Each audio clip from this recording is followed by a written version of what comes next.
ijambo ry'umunsi yitwa isumba byose. Kugira ngo ubashe gusobanukirwa neza ibi, soma Abaheburayo igice cya 12 ku murongo wa 1. Reka twiyamure ibitudindiza byose, cyane cyane icyaha kidutwara byoroshye. Ubundi rero nyuma dukora iby'Imana yadusabye.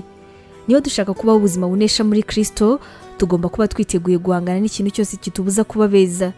Birashoboka yuko wenda cyaba ari ibiyobyabwenge, wenda se cyaba ari ingeso mbi, cyangwa se wenda kwiyumvamo ibintu ushaka gukora cyane. Birashoboka yuko kandi wenda bishobora kutabona wenda akazi ku gihe, kudafatwa neza n'abandi, cyangwa se wenda kugira umwuka wo kunegura.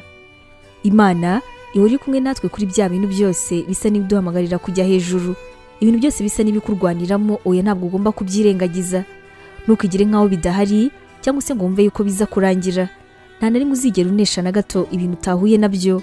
Niba ufite ikibazo ukaba wumva hari ibintu birimo kukurwaniramo, bijyane hanze, kora uko ushoboye kose ubisohore, kubera yuko noneho nibwo uzabasha kurwana nabyo.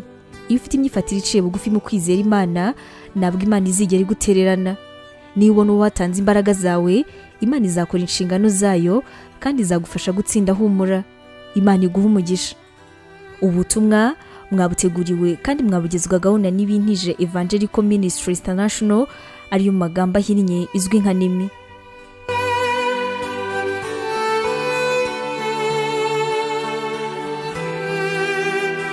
Waba utekereza ko wahamagariwe gukora umurimo w'Imana? Wifuza inyigisho zacu se zisohoka buri munsi zagufasha mu buzima bwawe, cyane cyane zigukomeza mu bibazo? Umva wifuza kwiga ibijyanye na teolojiya, ukamenya ijambo ry'Imana, intwaro yagufasha mu buzima? Duhereye kuri iki kibazo cya nyuma, niba igisubizo cyawe ari yego, ngufitiye inkuru nziza cyane. Iyi nkuru nuko tugufitiye ishuri rya teolojiya kandi wigira ku buntu. Mu ishuri ryacu harimo porogaramu zitandukanye zirimo nka Pastoral Studies, aribwo buryo wakwiga kuba umuvugabutumwa mwiza cyane. Tugufitiye kandi Biblical Studies, ariyo masomo atandukanye ya Bibiliya, ndetse na Christian Counseling, inama za Gikristo zifasha gukomeza imitima.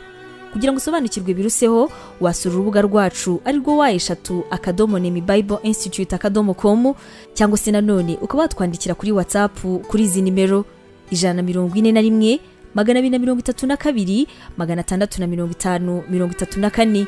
Wanatwandikira kandi kuri email yacu ariyo nemevangelism@yahoo.com. Imana iguha umugisha.